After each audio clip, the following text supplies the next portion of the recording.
everybody, this is the Wikstrand. So, the year was 2009 and the Final Destination was about to open. I wasn't looking forward to this with bated breath or anything like that because Final Destination 3 was a pretty lame movie which, had the same plot as Final Destination 2 and Final Destination 1 had just not as good. The franchise had gone stale, but I wasn't expecting that I was going to hate the Final Destination as much as I did. I still do, actually.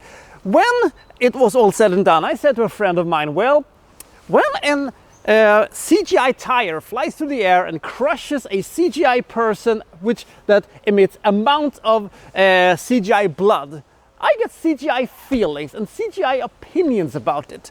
So I thought it was stupid. I thought the characters were even worse than the last time. And when, certain inanimate objects started to, have a life of their own, that was, the nail in the coffin, in my opinion. But that was not the opinion of the audience, because the Final Destination, which was supposed to be the final chapter in the series, ended up being very profitable. So they made Final Destination 5, and I was like, I ain't seeing that movie. It took me quite a long time before I actually saw it. And with very low expectations, I went to this thinking this is gonna be, another one of these fucking stupid things. But surprisingly enough, this is actually a very, very good finale to the whole thing, because Hollywood, are you making a new one?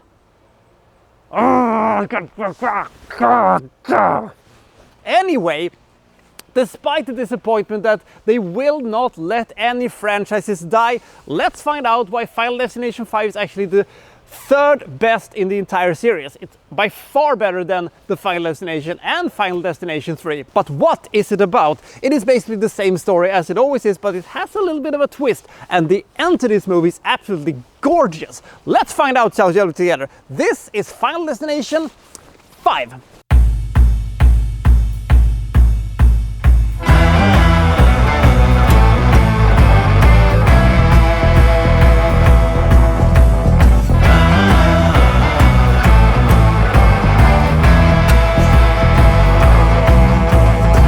Another day, another premonition, another case of avoiding death. But in this case, it is a business trip and a bridge collapse that is avoided because somebody had the premonition of seeing it and, stopping some people from dying in that bridge collapse. And after that, they start to realize that, death was cheated on these people and is now going to, come for them using a weird combination of blood, guts, and Wile E. Coyote tactics. So it is basically the same story as we have seen in the previous 4 movies. But at this point, the franchise started to lean in towards the dark humor that had, been slowly introduced throughout the movies and is now here in full swing. And it is very entertaining and very tense sometimes. And I will say this, I will never ever go to an eye clinic ever, because the eye laser thingy was, Jesus Christ, that was horrible. But you could see right from the start that this was a, very fresh injection into the franchise. Not only was, the opening credits a blast to see, it was very creative, it was very fun, and I really liked it. Granted, the 3D effect wasn't very impressive, neither was it in this movie, nor was it in the Final Destination, and the characters are kind of forgettable and in some cases horrendously unlikable, but maybe that was, done by design so you don't feel bad for them where they meet their demise in various loathsome ways. But the movie moves around pretty nicely and everything is happening that you think is going to happen in a Final Destination movie. What is going to happen? How are they going to die? What kind of an evil device are going to kill them that you would see, in your everyday life? This was surprisingly entertaining and the pace was pretty good, but it wasn't very memorable and you weren't really, invested in what was going to happen to the character. You're thinking, nah, they're just gonna die very soon anyway. But the thing was that they also introduced a new rule to, the franchise. On the one hand, it made total sense and was kind of, yeah, that's a fun concept. But also, I have to invoke the Batman Forever law.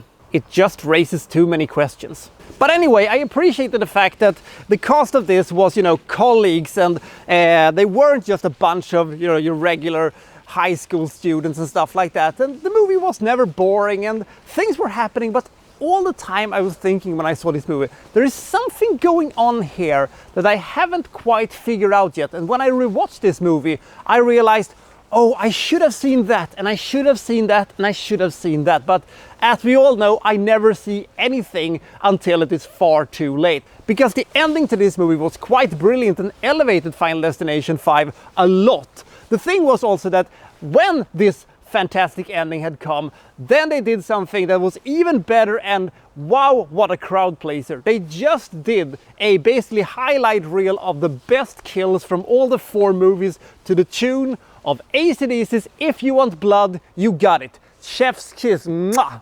So should you see this movie, if you have seen, the other Final Destination movies, you gotta see this one, because apart from the first and the second, this is by far the best sequel that they have done in this franchise. It is the same story that they have always done, but there is a fresh little thing they do, and there are, a couple of twists here and there that is kind of fun. And also because they treat this more like a cartoon filled with blood, guts and violence, rather than, the creepy thing that was especially the first 2 movies, which is arguably better, but I digress. So it is a fun and entertaining movie. It's not really a good horror movie, but since I really don't like horror movies that much, I'm not going to complain too much about that thing.